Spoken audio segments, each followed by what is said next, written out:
నమస్తే, welcome to గాంధీవం. American dream ఈ పదం మనం చాలాసార్లు వింటుంటాం. ఇండియాలో గత కొన్ని దశాబ్దాల్లో అమెరికన్ డ్రీమ్, డాలర్ డ్రీమ్ అనేది ఒక పెద్ద ఊతపదంగా మారిపోయింది. అమెరికాలో అత్యధికంగా విద్యావంతులు ఎవరైనా ఉన్నారంటే, అలాగే అత్యధికంగా సంపాదించే వర్గం ఏదైనా ఉందంటే అది కూడా ఇండియన్సే. అమెరికాలో ఇండియన్స్ అనేవాళ్ళు ఒక విడదీయరాని అంతర్భాగంగా మారిపోయారు. అయితే ట్రెండ్ చాలా వరకు ప్రస్తుతం మారిపోతుంది అని తాజా సర్వేలు చెప్తున్నాయి. ట్రంప్ వచ్చిన తర్వాత సీన్ మొత్తం మారిపోయింది అని తాజాగా ఒక సర్వే మరోమారు నిరూపించింది. ఆ వివరాలేంటో ముందు చూద్దాం, ఆ తర్వాత మన విశ్లేషణ కొనసాగిద్దాం. ఇటీవల Carnegie Endowment for International Peace ప్రచురించిన 2026 నివేదిక ప్రకారం అమెరికాలో నివసిస్తున్న సుమారు 40% మంది భారతీయ అమెరికన్లు దేశం విడిచి వెళ్ళాలని ఆలోచిస్తున్నారు. ఈ ఆసక్తికరమైన మార్పుకు కారణం ఏంటి? సర్వేలో పాల్గొన్న ప్రతి 10 మంది భారతీయ అమెరికన్లలో నలుగురు, అంటే 40%, ఏదో ఒక సందర్భంలో అమెరికాను వదిలి వెళ్ళాలని ఆలోచన చేసినట్టు వెల్లడైంది. ఇందులో 14% మంది ఈ విషయాన్ని చాలా తీవ్రంగా పరిగణిస్తున్నారు. అంటే 10లో నలుగురు అమెరికా నుంచి తిరిగి వెళ్ళిపోవాలి అని అనుకున్నారు. వాళ్ళు సాధారణంగా ఒకసారి అమెరికాలో సెటిల్ అయితే తిరిగి భారతదేశానికి రావడం ఇష్టపడేవారు కాదు కొన్ని సంవత్సరాల కిందటి వరకు. ఇప్పుడు తిరిగి భారతదేశానికి వచ్చేయాలి, అమెరికాని వదిలేయాలి అనుకుంటున్న వారి సంఖ్య 40%. అందులో 14% మంది ఇంకా చాలా సీరియస్గా, అంటే ఏదో ఒకసారి చిరాకులోనో విసుగులోనో లేదంటే మరేదైనా కారణాల చేతనో భారతదేశానికి తిరిగి వచ్చి సొంత నేలపైన జీవించాలి ఇక మిగతా జీవితం మొత్తము అనుకునేవాళ్ళు. అటువంటి వాళ్ళు కాకుండా సీరియస్ కారణాల చేత ఇంకెంత మాత్రం ఉండకూడదు అమెరికాలో అనుకున్న వాళ్ళు 14% మంది ఉన్నారంట. రాజకీయ వాతావరణం దీనికి ప్రధానమైన కారణం ఏంటి అంటే రాజకీయ వాతావరణం అని తెలుస్తుంది. నిష్క్రమణకు అమెరికాలో ఉన్న ఇండియన్స్ అమెరికాను వదిలేసి వచ్చేద్దాం అనుకోవడానికి ప్రధాన కారణం 58% మంది అమెరికాలో ప్రస్తుత రాజకీయ విభజన, అంటే పొలిటికల్ పోలరైజేషన్, అస్థిరత అని పేర్కొనడం జరిగిందనమాట. ట్రంప్ వచ్చిన తర్వాత మనకందరికీ తెలిసిందే భారతదేశ వ్యతిరేకమైన నినాదాలు, ఉపన్యాసాలు, అలాగే సోషల్ మీడియాలో ట్రోలింగ్స్, మాగా అంటే మేక్ అమెరికా గ్రేట్ అగైన్ అని చెప్పేసి ట్రంప్ తన వెనుక ఒక గుంపుని తయారు చేసుకున్నాడు. ఈ ట్రంప్ని సమర్థించే మాగా జాతీయవాదులు ఎవరైతే ఉన్నారో అమెరికా జాతీయవాదం వరకు పరిమితం అవ్వకుండా హద్దులు మీరిపోయి కొన్నిసార్లు కొంతమంది ఇండియన్స్ని ద్వేషించడం కూడా మొదలు పెడుతున్నారు. వీళ్లకు ఇండియన్స్ ఎక్కువ సంపాదించేస్తున్నారు, తమ ఉపాధిని లాగేసుకుంటున్నారు, ఇలా రకరకాల భ్రమలు ఉన్నాయి.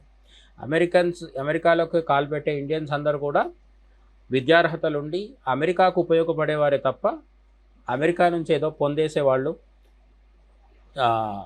పెద్దగా చదువుకొని వర్కర్స్కు అటువంటి వాళ్ళు కాదు. హైలీ క్వాలిఫైడ్ ఇంజనీర్స్ కావచ్చు, డాక్టర్స్ కావచ్చు, ఇలాంటి వాళ్ళు ఉంటారు. అయినప్పటికీ వాళ్ళని కూడా ఈ మాగా బ్యాచ్ టార్గెట్ చేస్తూ ఉంది. ఈ టార్గెట్ చేసే పొలిటికల్ వాతావరణం వల్ల అమెరికాలో ఉన్న ఇండియన్స్లో 40% మంది తిరిగి ఇండియాకు వచ్చేస్తే బాగుంటుందని భావిస్తున్నట్టుగా మనకు తెలుస్తుంది అన్నమాట. గ్రీన్ కార్డ్ కోసం దశాబ్దాల తరబడి 30-40 ఏళ్ల పాటు కూడా వేచి ఉండాల్సి రావడం, H-1B వీసా నిబంధనల్లో అనిశ్చితి భారతీయ నిపుణులకు నిరాశకు గురి చేస్తుంది. ఒకసారి అక్కడ సెటిల్ అయినా కూడా గ్రీన్ కార్డ్ రావడానికి 30-40 ఇయర్స్ పడుతూ ఉండడం అప్పుడప్పుడు. అంటే గ్రీన్ కార్డ్ లేకపోతే పర్మనెంట్గా అక్కడ ఉండే అవకాశం ఉండదు. అలాగే H-1B వీసా నియమాలలో కూడా ట్రంప్ వచ్చిన తర్వాత రకరకాల మార్పు చేర్పులు చేస్తూ ఉండడంతో అనిశ్చితి, ఎప్పుడు ఏం జరుగుతుందో తెలియని పరిస్థితి ఉండడం వల్ల కూడా చాలామంది అమెరికా వదిలేసి తిరిగి వచ్చేద్దామనే ఆలోచనకి సిద్ధపడుతున్నారు. అంతేకాకుండా గృహాల ధరలు, వైద్య ఖర్చులు, పిల్లల చదువుల కోసం అయ్యే వ్యయం విపరీతంగా పెరగడం కూడా ఆర్థిక భారంగా మారుతుంది. అమెరికాలో ఇన్ఫ్లేషన్ విపరీతంగా పెరిగిపోతుంది. రష్యా యుక్రెయిన్ యుద్ధం నుంచి మొదలు పెడితే, అంతకుముందు కరోనా నుంచి మొదలు పెడితే, ఇప్పుడు తాజాగా ఇరాన్ యుద్ధం వరకు రకరకాల అంతర్జాతీయ పరిణామాలు కావచ్చు. ట్రంప్ వచ్చిన తర్వాత టారిఫ్ వార్ విషయంలో కావచ్చు, ఈ మొత్తం వ్యవహారాల నేపథ్యంలో అమెరికాలో జీవించడానికి కావాల్సిన ఆర్థిక స్తోమత అనేది అంతకంతకు పెరిగిపోతుంది. అంటే జీవే ఆర్థికంగా చాలా ఎక్కువగా సంపాదిస్తున్న వాళ్ళకు కూడా అమెరికాలో లైఫ్ అనేది ఒక సవాల్గా మారిపోతుంది. ఇంకా తక్కువ జీతాలతో అక్కడ ఎలాగోలో నెట్టుకొస్తున్న భారతీయులకైతే పరిస్థితి మరీ దుర్భరంగా మారుతోంది. కాబట్టి రకరకాల ఇబ్బందులతో అమెరికాలో ఉండడం కంటే తిరిగి ఇండియాకు వచ్చేయాలనుకొని కూడా చాలామంది అనుకుంటున్నారు. ఇక భద్రత విషయానికి వస్తే, వ్యక్తిగత భద్రత పెరుగుతున్న నేరాల పట్ల భారతీయ అమెరికన్లకు ఆందోళన ఉంది. అమెరికాలో గన్ కల్చర్ గురించి కొత్తగా చెప్పేదేం లేదు. అలాగే భారతీయుల పట్ల, బ్రౌన్ స్కిన్ ఉన్న భారతీయుల పట్ల కావాలని టార్గెట్ చేసే వాళ్ళు కూడా పెరిగిపోతున్నారు. అక్కడ ఉండే వైట్ రేసిస్టులు కావచ్చు, అంటే తెల్లతోలు ఉన్న వాళ్ళు, అమెరికన్స్ ఎవరైతే ఉంటారో వాళ్ళు భారతీయుల్ని టార్గెట్ చేయడం, తక్కువగా చూడడం, ఇటువంటివి చేస్తున్నారు. రెండోది, అమెరికాలో స్థిరపడ్డ ఆసియా ఖండానికి సంబంధించిన ముస్లింలు కూడా, పాకిస్తాన్ ఇతర దేశాల నుంచి వెళ్ళిన ముస్లింలు కూడా ఇండియన్ హిందూస్ని అమెరికాలో విపరీతంగా టార్గెట్ చేస్తూ ఉండడంతో భద్రత లోపాలు అనేవి ఎక్కువ అవుతున్నాయి. భద్రత తగ్గిపోతూ ఉండడంతో కూడా అమెరికాలో ఉండడం అనేది భారతీయులకు, ఇండియన్స్కి ఒక పెద్ద సవాల్గా మారింది, ఆందోళన కలిగిస్తుంది. కాబట్టి తిరిగి వచ్చేద్దామని అనుకుంటున్నారు. ఇక మనం అప్పటి నుంచి మాట్లాడుకుంటున్న వివక్ష కూడా, సర్వేలో పాల్గొన్న వారిలో దాదాపు సగం మంది, 50% మంది చర్మం రంగు లేదా మూలాల ఆధారంగా ఏదో ఒక రూపంలో వివక్షను ఎదుర్కొన్నట్టు తెలిపారు. భారతదేశం నుంచి వెళ్ళినందుకు గాను, లేదంటే భారతీయులకు ఉండే కలర్ అమెరికన్స్ ఒరిజినల్, అంటే అక్కడ స్థానికంగా ఉండే అమెరికన్స్తో పోలిస్తే మన కలర్ అంత వైట్గా ఉండదు. కాబట్టి ఈ చర్మం రంగు ఆధారంగా బ్రౌన్ స్కిన్ ఉండడం వల్ల అవమానాలకు గురవుతూ ఉండడం అనేది కూడా చాలామంది చేసిన కంప్లైంట్. దీనివల్ల కూడా అమెరికాను వదిలేయాలని చాలామంది ఈ రేసిజం, డిస్క్రిమినేషన్ వల్ల కూడా అమెరికాను వదిలేయాలనే నిర్ణయానికి వస్తున్నారు. వివక్ష భయంతో చాలామంది భారతీయులు తమ జీవన శైలిని మార్చుకుంటున్నారు. బహిరంగ ప్రదేశాల్లో భారతీయ దుస్తులు ధరించడం లేదా రాజకీయ చర్చల్లో పాల్గొనడం తగ్గించేశారు. ఈ ట్రంప్ అనే అతను వచ్చిన తర్వాత పొలిటికల్ చర్చలు, అంటే డెమోక్రాట్స్లో, రిపబ్లికన్ పార్టీలో భారతీయులు కూడా చాలా కీలకంగా ఉండేవాళ్ళు, ఇప్పుడు కూడా ఉన్నారు. కానీ సాధారణ భారతీయులు ఈ పొలిటికల్ చర్చల్లో పాల్గొనడం అనేది తగ్గించేస్తూ ఉన్నారు. తమ పని తాము చేసుకుంటూ సైలెంట్గా ఉండడం మొదలుపెట్టారు. ఎందుకు అంటే తమ అభిప్రాయాన్ని బహిరంగంగా కుండబద్దలు కొట్టినట్టు చెప్తే గొప్ప ప్రజాస్వామ్యం అని చెప్పుకునే అమెరికాలో కూడా తట్టుకునే వాళ్ళు తక్కువైపోతున్నారు, దాడులకు దిగే పరిస్థితి వస్తుందని భయపడుతున్నారు. అంతేకాకుండా జీవనశైలి, ఇండియన్ డ్రెస్సెస్కి సంబంధించి ప్రధానంగా స్త్రీలైతే చీరలు కానీ, లేకపోతే పంజాబీ డ్రెస్సులు కానీ, చుడిదార్స్ కానీ ఇటువంటివి వేసుకోవడం, మగవాళ్ళు అయితే అడ్డపంచెలు, కుర్తా పైజామాలు, ఇటువంటి భారతీయ సంస్కృతికి సంబంధించిన వస్త్రధారణ కూడా చాలా వరకు బహిరంగ ప్రదేశాల్లో, పబ్లిక్లో, అంటే ఇతర అమెరికన్స్ ఎక్కువగా ఉండే చోట్లలో వీళ్ళు వేసుకోకుండా జాగ్రత్త పడుతున్నారని మనకు ఈ సర్వేలో తేలింది.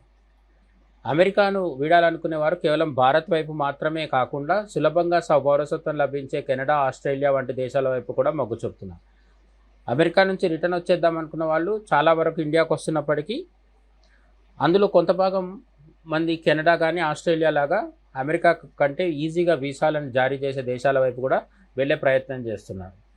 దేశం విడిచి వెళ్ళాలనే ఆలోచన ఉన్నప్పటికీ ఇప్పటికీ మెజారిటీ భారతీయులు ఉద్యోగ, కెరీర్ వృద్ధికి అమెరికానే సరైన వేదిక అని నమ్ముతున్నారు. అమెరికా మనకి ఎంత నచ్చినప్పటికీ ప్రపంచంలో అగ్రరాజ్యం, అతిపెద్ద ఆర్థిక వ్యవస్థ కాబట్టి అక్కడ ఉద్యోగ అవకాశాలు, ఆదాయ వనరులు ఎక్కువ ఉంటాయి. కాబట్టి ఇప్పటికి కూడా భారతీయుల మోస్ట్ ఫేవరెట్ డెస్టినేషన్ అమెరికాని. అయినప్పటికీ స్లోగా అభిప్రాయం అయితే మారుతూ వస్తుంది. అమెరికా అనేది నెంబర్ 1 పొజిషన్లో ఇప్పటికి కూడా ఉంది భారతీయుల లిస్టులో. కానీ ప్రత్యామ్నాయాల మీద కూడా మన వాళ్ళు దృష్టి పెడుతున్నారు. 40% మంది నిష్క్రమణ గురించి ఆలోచిస్తున్నప్పటికీ తక్షణమే దేశం వదిలి వెళ్ళిపోయే పరిస్థితులు ఇంకా రాలేదని, అయితే వారిలో అమెరికన్ డ్రీమ్ పట్ల ఉన్న పట్టు సడలుతోందని నివేదిక స్పష్టం చేస్తోంది. ఇప్పటికిప్పుడు 40% మంది వెళ్ళిపోతారు అని కాదు, అందులో కొంత భాగం, అంటే మనం మొదట్లో చెప్పుకున్నట్టుగా 14% మంది సీరియస్గా అమెరికా వదిలేయాలని కన్సిడర్ చేస్తున్నారు, అమెరికా వదిలేయాలని ఆలోచిస్తున్నారు. కానీ అమెరికన్ డ్రీమ్ అనేది 10 ఏళ్ల కిందట 20 ఏళ్ల కిందట ఉన్నంత బలంగా ఇప్పుడు లేదనేది మాత్రం స్పష్టమవుతుంది.